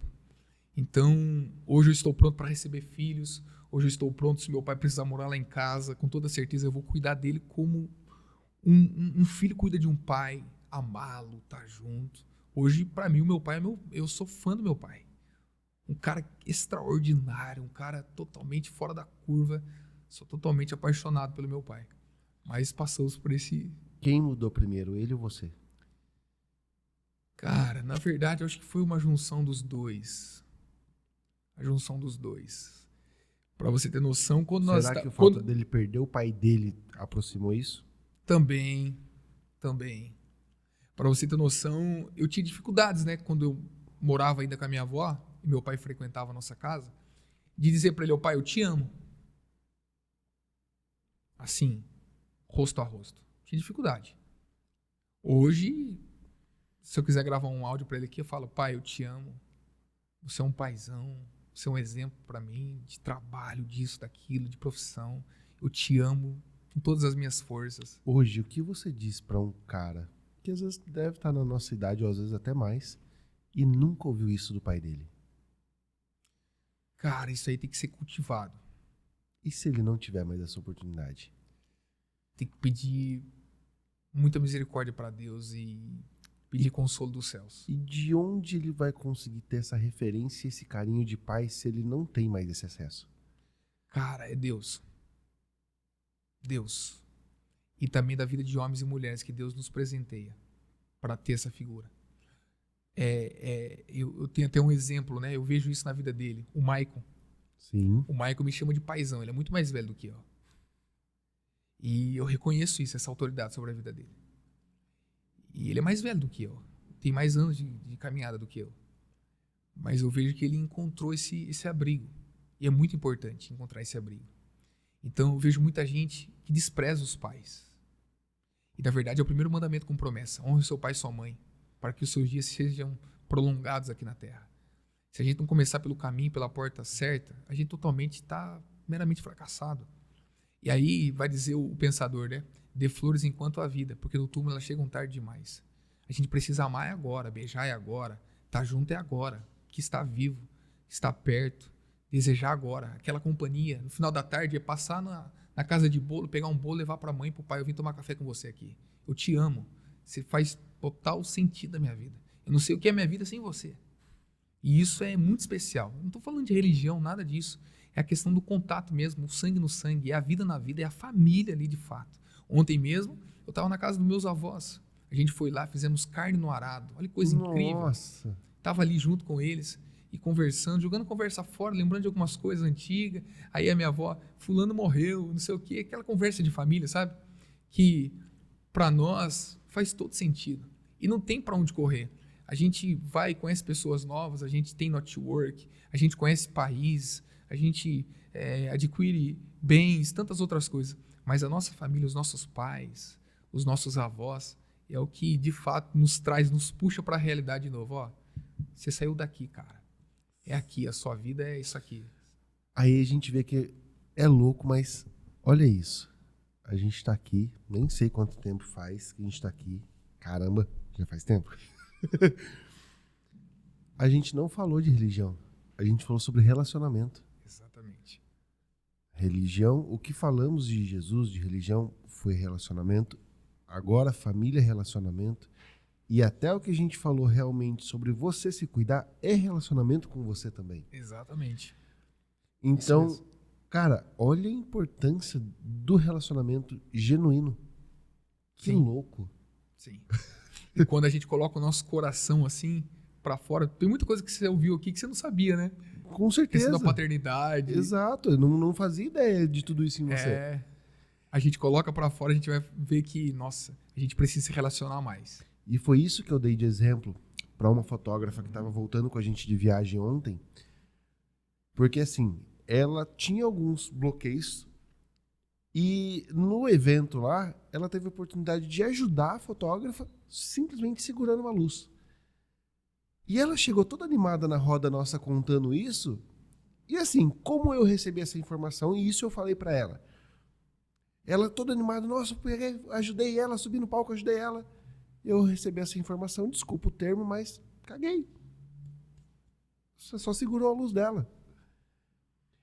Passou, a gente ia voltando embora, no meio da estrada, tudo mais, ela pega e fala assim, não, gente, porque tem alguns bloqueios. eu tenho dificuldade em falar em público, de me relacionar, então eu me fecho. E pra mim subir... A gente não tava mais tocando nesse assunto. Tinha ficado lá. Ela falou assim, pra mim subir no palco... Nossa, na hora que eu vi que eu tava naquilo lá, que eu tinha que vencer esse medo, eu ergui minha mão e ela me chamou e pra mim eu fui. Eu falei, opa, então aprenda a comunicar. Eu falei, porque quando você chegou e eu não conhecia, eu caguei. Agora eu consigo ver o que você venceu. E agora eu consigo dar valor e agora eu consigo falar, uau, parabéns. Porque agora eu entendo o que é. Só que isso eu falo, e eu tenho procurado ficar atento nisso nas pessoas ao redor, que é justamente o quê? Cara, o que essa pessoa viveu e eu ainda não entendi, mas que pode ajudar eu a sair do meu lugar, respeitar mais essa pessoa e também aprender com ela. Sim. E aí, esse é o ponto, essa chave que pra mim faz todo sentido. Como que as pessoas podem te encontrar para te seguir, para escutar mais de você? Como que as pessoas te acham? Nós temos o nosso Instagram, Danilo Pinheiro, com 2Z. Nós falamos também através do nosso Instagram da Jovep Nacional. Temos o nosso canal no YouTube lá que precisa ser reativado ali. Mas tem conteúdo legal e relevante. Tem conteúdo bom lá que também é a Jovep Nacional.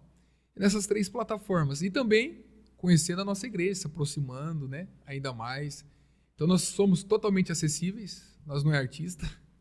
A gente é gente acessível, gente da gente mesmo. Se você gosta de correr também, vai correr na rua. Vamos correr na rua, vamos praticar esporte.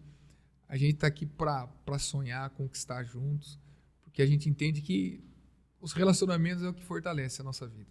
Esse contato, esse tempo de mesa aqui, de sentar, olhar no olho, comer junto, essa proximidade aqui faz toda a diferença. E para mim isso é uma das coisas mais importantes. Cara, muito obrigado por esse tempo de mesa, esse tempo de conversa realmente. Muito obrigado por isso. Muito obrigado por mesmo nessa correria, nessa pauleira que é a sua vida, cuidando de tudo isso. Você aceitou trocar essa ideia, você aceitou vir. Muito obrigado de verdade, cara. Eu esqueci completamente isso durante toda a nossa conversa, mas se você chegou até aqui, se inscreve, curte e comenta. Coloca aqui nos comentários os pontos que foram diferença e fizeram a diferença para você. E eu tenho certeza que você tem alguém agora na sua cabeça que deveria ouvir tudo isso que a gente conversou. Isso aí. Mande para essas pessoas também, porque eu tenho certeza que vai abrir a mente dessas pessoas de uma forma surreal. E te vejo no próximo episódio. Valeu, meu amigo. Tamo junto. Abraço. Abraço.